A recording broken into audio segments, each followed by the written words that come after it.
नमस्कार दोस्तों। ये MCQ1 न्यूज आर्टिकल्स पे ये सेकंड पार्ट है। तो पहला भाग आप लोगों ने देखा होगा। देखो, अब मैं प्रयास करूंगा कि जो भी आप लोगों का करंट अफेयर्स में जो भी इस पे मैं बनाऊंगा, MCQ बनाऊंगा, जो भी इस पर होगा उस पर मैं आप लोगों को कुछ हिस्ट्री की नॉलेज जो उसका हिस्ट्री रहेगा उस पर मैं आप लोगों को कुछ बताने की कोशिश करूंगा और कॉन्सेप्ट बताऊंगा, ताकि जब आप लोग एग्जाम में बैठो तो बहुत अच्छे तरीके से उसको सॉल्व कर सको क्वेश्चंस को। तो यहाँ पर आज जो न्यूज आर्टिकल्स है, चाहे द हिंदू हो, इंडियन एक्सप्रेस हो, जो भी आर्टिकल्स में जो मेन मेन टॉपिक हैं उस पर MCQ, क्योंकि जो करंट अफेयर्स वाला पोर्शन होता है, जब कमीशन ये एग्जाम पेपर बनाता होगा तब उसमें ये चीजें हमें देखना पड़ेगा कि जो भी आर्टिकल्स है, जो भी चीजें हैं, उसकी हिस्ट्री, उसका पॉलिटिकल बैकग्राउंड क्या है, तो हर एक पॉइंट ऑफ व्यू से हम इसको समझने का प्रयास करेंगे। तो हम वीडियो को स्टार्ट करते हैं। तो यहाँ पर आज हम देखते हैं, जो पहला क्वेश्चन है वो है माइग्रेशन के ऊपर। यहाँ पर आप लोग ये आर्टिकल भी देख सकते हो, द राइट्स ऑफ माइग्रेशन। तो क्वेश्चंस ये है कि प्रवासियों के अधिकार के संबंध में सही कथनों पर विचार करना है हमें, जिसमें पहला है कि हाल ही में नीति आयोग ने प्रवासी श्रमिकों पर मसौदा नीति जारी किया है। देखो, जब 1870 में IPC बना हुआ था, तो उसमें बाद में ज्यादा मजदूरों को ऊपर आज भी देख लीजिए कि जो मजदूर हैं, जो मजदूर संघ है, ये ज्यादातर हम लोग देख सकते हैं तो अनऑर्गेनाइज्ड सेक्टर में ही ज्यादा होते हैं। तो यहाँ पर क्या होगा कि 1857 का जब IPC बना था तो उसके बाद भी मजदूरों से बहुत ही ज्यादा काम कराया जाता था, जानवरों की तरह काम कराया जाता था, 12 घंटे 13 घंटे बहुत ज्यादा काम कराया जाता था। बाद में लॉर्ड रिपन एक हुए थे, वायसराय हुए थे, जिन्होंने कुछ फैक्ट्री लॉ लाया था जिसमें उन्होंने बहुत से सुधार किए थे। फिर बाद में इस पर भी धीरे धीरे जो नेशनलिस्ट थे, राष्ट्रवादी लोग थे, उनका ध्यान गया। और आज जो पोस्ट इंडिपेंडेंस में बहुत सारी चीजों पर इस पर ध्यान दिया जा रहा है। और लेकिन देखो, जब ये कोविड-19 का दौर था तो इसमें माइग्रेशन एक बहुत ही बड़ा मुद्दा बनकर सामने आया। हमने देखा कि लोग जो थे पैदल ही रेलवे ट्रैक पे ही पैदल सीधा निकल जा रहे थे, और जो रोड पर महिलाएं थी वे अपने बच्चों को हाथ में लेकर, कोई अपने बैग पर लेकर उसको लेकर जा रहे थे। तो ये सब चीजें बहुत ज्यादा इमोशनल करने वाली चीज थी। तो यहाँ पर इसके बाद one nation one ration card, ये जो नीति है ये बहुत ही कारगर सिद्ध हो सकती है, क्योंकि यहाँ पे क्या होगा कि कोई भी मजदूर, कोई भी प्रवासी होगा तो वो कहीं भी जा सकता है, कहीं भी उसको राशन को एक्सेस कर सकता है। तो देखो, हम इसमें जो पार्ट्स होते हैं इसमें देखते हैं इसमें क्या सही है। सेकंड है कि हाल ही में श्रम, ये नीति आयोग का है, या दूसरा ऑप्शन है कि इसमें पूछा जा सकता है श्रम और रोजगार मंत्रालय ने प्रवासी श्रमिकों पर मसौदा नीति जारी किया है। थर्ड है कि भारत का संविधान आर्टिकल 19 सभी नागरिकों को पूरे भारत के क्षेत्र में स्वतंत्र रूप से स्थानांतरित करने और भारत के क्षेत्र में किसी भी हिस्से में निवास करने और बसने का अधिकार देता है। और फोर्थ है कि हर साल 8 दिसंबर को अंतरराष्ट्रीय प्रवासी दिवस के रूप में मनाया जाता है। तो आप लोग इसमें से ट्राई कर सकते हैं। तो मैं इसका आंसर बताता हूं। इसका जो सही आंसर है वो है 1, 3 एंड 4, मतलब बी ऑप्शन, मतलब सेकेंड ऑप्शन। इसमें सेकेंड ऑप्शन गलत है, क्योंकि जो मसौदा नीति है, जो ड्राफ्ट पॉलिसी है, इसको जारी किया गया है नीति आयोग के द्वारा, ये आप लोग देख सकते हैं। और यहाँ पर इसमें बताया गया है, द इंडियन एक्सप्रेस का आर्टिकल है, इसमें से टोटल जो 26 लाख माइग्रेंट वर्कर हैं, ये जो अक्रॉस द कंट्री, मतलब पूरे देश में, ये किसके द्वारा बताया गया है? चीफ लेबर कमिश्नर के द्वारा, ऑफिस के द्वारा। और जो government told the parliament that at least 10 lakhs of them return home during the covid crisis. 10 lakh लोग जो हैं इसमें से अपने घर को वापस हो गए। और इसी बीच में बहुत ज्यादा अनएम्प्लॉयमेंट की समस्या, बहुत सारी प्रॉब्लम्स इंडिया को झेलना पड़ा है। तो यहाँ पर मुझे लगता है कि आप लोग इसके बारे में अच्छे से समझ गए होंगे। हम आगे बढ़ते हैं नेक्स्ट क्वेश्चन पर। देखो, दूसरा है कि अभी आप लोगों ने देखा होगा कि जो कोविड-19 हमारे इंडिया ने सीरम इंस्टीट्यूट ऑफ इंडिया ने और भारत बायोटेक ने दो वैक्सीन बनाया हुआ है। एक है कोविशील्ड और दूसरा है कोवैक्सीन। तो इसके संबंध में जब इंडिया ने इतनी बड़ी अपॉर्चुनिटी पार कर ली, बना ली, तो यहाँ पर कितनी बड़ी बात समझने में आती है कि ये अब देखो यहाँ पर एक ऑपरेशन है वैक्सीन मैत्री के संबंध में। आज इंडिया उन देशों में अग्रणी है जहां पर लोग जो हैं, हमारी देश जो साइंस हो गया टेक्नोलॉजी में आगे है। अपॉर्चुनिटी की बात थी, हम लोग तो जब इंडिपेंडेंस के पहले भी हम लोग इतने ही ज्यादा टैलेंटेड थे। इंडिपेंडेंस के बाद क्या हुआ कि हम लोग जो थे कि जब इसरो हुआ था उस टाइम पे जो मिसाइल वगैरह थी, लोग बेइज्जती करते थे, इंसल्ट करते थे इंडिया की, देखो ये तो कुछ कर ही नहीं पाएंगे, कुछ कर ही नहीं पाएंगे। आज कनाडा, ब्राजील जैसे देश इंडिया से वैक्सीन चाहते हैं। तो यहाँ पर इसको हम पहले थोड़ा देखते हैं क्वेश्चंस को, फिर देखते हैं। देखो इसमें पहला ऑप्शन है कि इसे कोविड-19 वैक्सीन को दूसरे देशों में पहुंचाने के उद्देश्य से शुरू किया गया है। दूसरा है भूटान और मालदीव, ये बुधवार को कोविड-19 टीके प्राप्त करने वाले पहले देश बन गए हैं। आप लोग यहाँ पे बुधवार हटा सकते हो, ये मिसप्रिंट हो गया है, मतलब बुधवार को ही था लेकिन आप लोग इसको हटा सकते हैं। ये 20 जनवरी की बात होती है जब इसको लॉन्च किया गया था और वैक्सीन मैत्री को। और देखो इसमें भारत द्वारा पड़ोसी देशों को कोविड-19 टीके गिफ्ट करने के लिए वैक्सीन मैत्री की पहल 20 जनवरी को शुरू की गई थी। और फोर्थ ऑप्शन है कोविड-19 टीकाकरण कार्यक्रम भारत में 16 जनवरी 2021 को शुरू हुआ था। आप लोग इसको अटेम्प्ट कर सकते हैं। तो इसका सही जो ऑप्शन है वो है फोर्थ, मतलब इसका सही ऑप्शन जो है वो चारों इसमें सही हैं। देखो यहाँ पर इसका आर्टिकल देख सकते हो द हिंदू में, adding help the diplomacy with some help from science. मतलब इसमें ये आर्टिकल्स में ये बहुत ज़्यादा इसमें डिस्कशन किया गया है, बताया गया है कि जो इंडिया है आज उसकी जो डिप्लोमेसी है साइंस में वो कारगर सिद्ध हो सकती है। हमारा इंडिया तो एंशियंट टाइम से ही बहुत ही ज़्यादा, सुश्रुत का नाम सुना होगा आप लोगों ने, जो है आयुर्वेद का जन्म सब कुछ इंडिया से हुआ है। मिडवल हिस्ट्री में आते हैं तो एक था बख्तियार खिलजी, गोरी का कमांडर था। तो यहाँ पर वो ऐसा इंसान था, कुछ नॉलेज तो थी नहीं उसको, आया इंडिया में घूमने आया और यहाँ पर आते ही उसने तबाही मचाना स्टार्ट कर दिया। आया नालंदा विश्वविद्यालय को ध्वस्त कर दिया। उसको क्या पता कि नॉलेज क्या होती है, और उसने तो हद ही कर दिया था, लोगों को परेशान कर रहा था। बाद में जब वो लौट कर जा रहा था तो उसको उसकी मुलाकात हुई जाटों से, और जाटों को भी इसने बहुत ज्यादा परेशान किया था। जाटों ने कहा भाई एक बार आ तो जाए, ये भक्ति भाई खिलजी, देख लेते हैं क्या होता है। उधर से एक बार गुजर रहा था तो आप लोगों ने वो लाइनें तो सुनी होंगी कि राह में उनसे मुलाकात हो गई और जिससे डरते थे वही बात हो गई। जाटों ने इन्हें पीट पीट कर मार डाला बख्तियार खिलजी को। तो यहाँ पर इंडिया जो है बहुत एंशियंट पुराने टाइम से ही है। बस ये एक प्रॉब्लम थी इंडिया में कि जो नेशनल फीलिंग थी वो 1857 के बाद ही स्टार्ट हुई। चाहे वर्ल्ड हिस्ट्री में देख लो, उस टाइम पे देखो यहाँ पर समस्या भारत के बाद इंडिपेंडेंस के टाइम पे लोग हिंदू मुस्लिम में कितना ज्यादा भिड़े हुए थे। आज भी देखो, आज के टाइम पे क्या डिबेट नहीं होती, आप जरा सोच के देखो। आज भी हिंदू मुस्लिम जितने भी धर्म है, धार्मिक मतभेद हैं, कितने ज्यादा क्रिएट किए जा रहे हैं। सोचो कि जब इंडिया आजाद हुआ था तो उसके पास ना आईएएस थे, ना खाने को कुछ था, भुखमरी थी, गरीबी हटाओ जैसे नारे सामने आए थे। यदि पेट में भूख ही नहीं होगी तो इंसान करेगा क्या। तो आज हमारा जो इंडिया डेवलप हो रहा है तो हमें मेन साइंस और टेक्नोलॉजी इसके ऊपर ज्यादा फोकस करने की जरूरत है, और ये सब चीजें ध्यान रखने की बहुत ज्यादा जरूरत है। तो हमारा इंडिया जैसे डेवलप हो रहा है इसके बारे में बहुत ही बढ़िया से आगे प्रोग्रेस कर रहा है, और आगे भी ये प्रोग्रेस करेगा क्योंकि बहुत से देशों के साथ साइंस में अब स्ट्रेटेजिक पार्टनरशिप भी स्टैब्लिश हो रही है। इंडिया की ये चीजें देख के, चाहे वो टेक्नोलॉजी के क्षेत्र में हो, चाहे बायोटेक्नोलॉजी के क्षेत्र में हो, सब में इंडिया आगे अच्छी तरीके से बढ़ रहा है। देखो हम आगे नेक्स्ट क्वेश्चन पे बढ़ते हैं।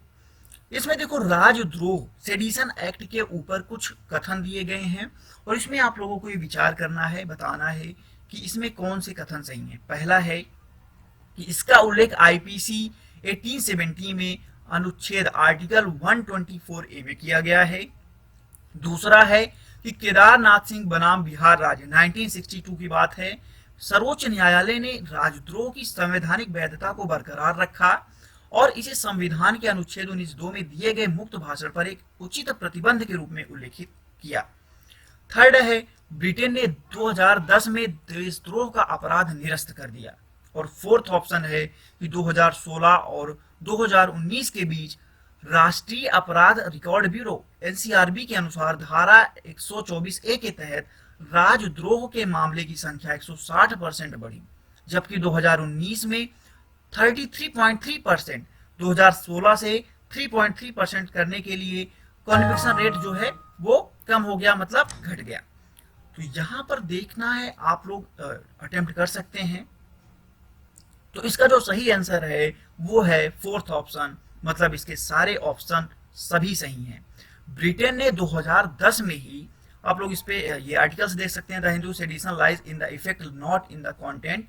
तो यहाँ पर आप लोग ये देख सकते हैं कि ब्रिटेन ने 2010 में ही ये कानून जो है देशद्रोह का कानून उसने निरस्त कर दिया, लेकिन उसके अवशेष अभी इंडिया में बचे हुए।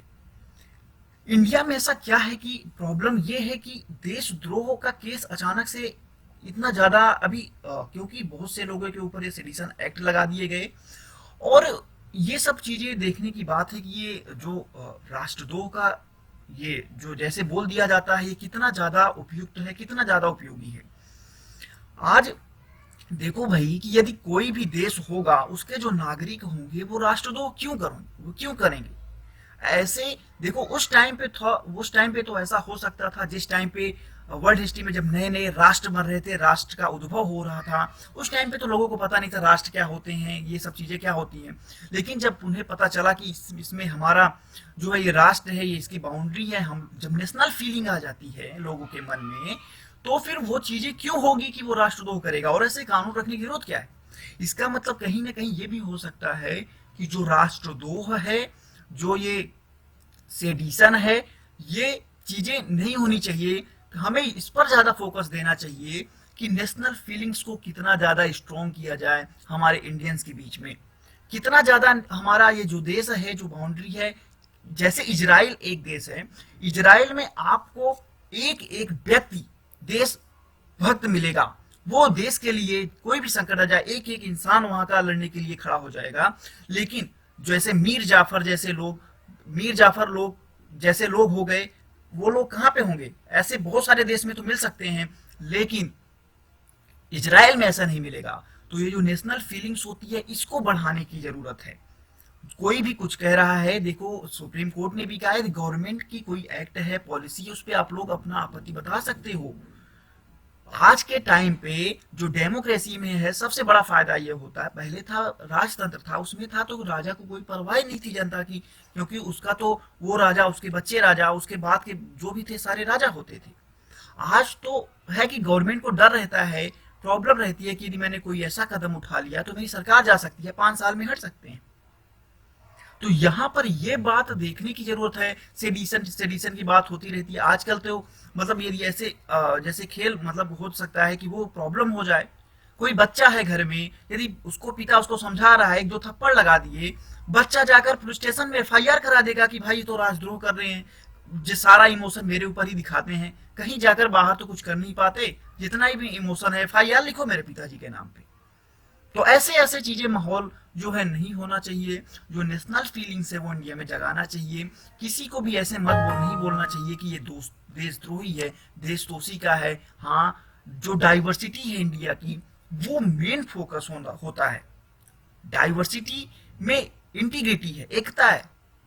तो इस चीज पे हमें अच्छे तरीके से फोकस रखना चाहिए, और इस लॉ को हटाकर जो नेशनल फीलिंग्स है उसको जगाने की जरूरत है। और भी बहुत सारे एक्ट हैं जिन पे कार्रवाई की जा सकती है, लेकिन देशद्रोह पे एक अलग सा जो इंटीमेशन है वो प्रॉब्लम जागृत हो सकता है लोगों के बीच में। तो इसको गवर्नमेंट को थोड़ा देखने की ज्यादा जरूरत है।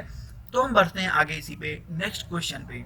देखो यहाँ पर नेक्स्ट क्वेश्चन है, भारत और चाइना के संबंध में सही कथनों पर विचार करना है हमें, क्योंकि इस टाइम पे देखो भारत और चाइना के जो संबंध हैं, आप लोगों को पता होगा कि लास्ट ईयर क्लैशेस हुए थे जिसमें 20 भारतीय जवान शहीद हो गए थे। और अभी आप लोगों ने पता होगा कि जो ये है चाइना है, इसने भी अपना एक वीडियो जारी किया है जिसमें बताया उसके भी कुछ सैनिक खत्म हो गए हैं।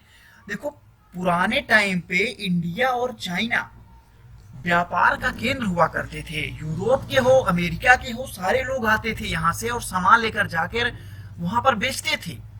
पूरे दुनिया के लोग सोना, जो भी कीमती धातुएं होती थी, आते थे भारत और चाइना में देते थे और जाकर वहां से बिजनेस करते थे और मुनाफा कमाते थे। लेकिन आज के टाइम पे चाइना सुपर पावर बनने की ओर तो है, लेकिन इंडिया के साथ उसका क्लैशेस बढ़ता जा रहा है। इंडिया भी सुपर पावर नहीं बन सकता क्या? आज के टाइम पे हमें यह सोचने की जरूरत है कि नेशनल फीलिंग्स के साथ जो इंडिया है वो कैसे ग्लोबल पावर बन सकता है। उसके लिए हमें नॉलेज, इंटीग्रिटी और इन सब में इन्वेस्टमेंट करने की जरूरत है। हमारे एजुकेशन पे इन्वेस्टमेंट करने की जरूरत है। हमें ऐसा सुविधा देने की जरूरत है इंडिया में, ताकि जो लोग हों उनको अच्छे से बेहतर तरीके से उनको सुविधा मिल सके, ताकि वो जाके नासा, अभी आप लोगों ने देखा होगा नासा में उनका एक रोवर वहां पे पहुंच गया, मंगलयान पे, मंगल पे पहुंच गया, वहां पे लैंड हो गया आसानी से। वहां पे एक इंडियन महिला का बहुत ही बड़ा योगदान है। तो ऐसे लोगों को जरूरत ना पड़े जाकर बाहर काम करने के लिए, ऐसी सुविधाएं इंडिया में होनी चाहिए। तो ऐसे गवर्नमेंट को व्यवस्था, ना कि फालतू की डिबेट में उलझना चाहिए कि ये हिंदू है, मुस्लिम है। कोई भी चुनाव हो तो विकास के मुद्दे पे होना चाहिए। तो ये सब ज्यादा चीजें मायने रख सकती हैं। तो चाइना, इंडिया पहले चाइना से बहुत ज्यादा आगे था, क्योंकि वेनसांग हो गए, जो कि आप लोगों को पता होगा, वेनसांग जो कि हर्षवर्धन के टाइम पे आए थे, फाहयान हो गए, है ना, ये सब किसमें आए थे? चंद्रगुप्त सेकंड के टाइम पे आए थे। ये लोग आते थे, इंडिया की प्रशंसा करते, थकते नहीं थे। नालंदा विश्वविद्यालय के बारे में प्रशंसा करते, ये लोग पूरा थकते नहीं थे।